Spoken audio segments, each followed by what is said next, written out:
என் பேர் புகழேந்தி பாண்டியன், கிருங்காக்கோட்டை. இந்த பாலாற்றில் கட்டக்கூடிய ஒரு தடுப்பணை என்பது மக்களுடைய குடிநீர் ஆதாரத்தையும் கீழே இருக்கக்கூடிய ஏறத்தாழ 70-80 கிராம மக்களுடைய குடிநீர் ஆதாரத்தையும் நிலத்தடி நீர் மட்டத்தையும் கண்டிப்பாக தடுக்கும்.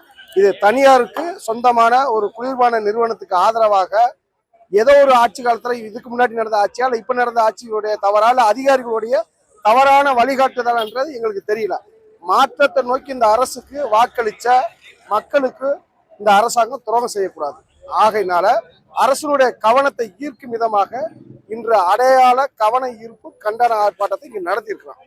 அடுத்த கட்டத்தை நோக்கி இந்த விவசாயிகளை, பாலாற்று படுகையில் இருக்கக்கூடிய கடைமடை விவசாயிகளை அடுத்த கட்டத்தை நோக்கி ஆர்ப்பாட்டத்தையோ அல்லது நம்ம இருக்கக்கூடிய பைபாஸ் ரோட்டை மறித்து மறுபடியும் அடுத்த கட்டத்தை நோக்கி இந்த ஆர்ப்பாட்டம் நகரம் இதை நிறுத்தினா மட்டும்தான் இங்கே உள்ள வாழ்வாதாரம், மக்களுக்கு வாழ்வாதாரம், மக்களுக்கு எல்லாமே நல்லது நடக்கும்.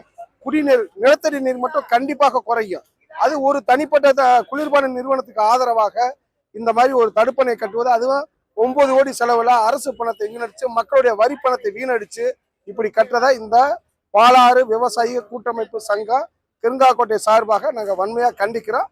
எங்களுடைய அறவழி போராட்டத்தை இப்போ நடத்திக்கிட்டு இருக்கோம். அடுத்த கட்டத்தை அரசு போராட்டத்தை தூண்டாமல் இதே வழி இந்த திட்டத்தை நிப்பாட்டி மக்களுக்கான சேவை செய்யணும். மாற்றத்தை நோக்கின அரசா இருந்தா உடனடியாக இந்த திட்டத்தை நிறுத்தணும்ன்றது மக்களுடைய கோரிக்கை, விவசாயிகளுடைய கோரிக்கை. நன்றி, வணக்கம்.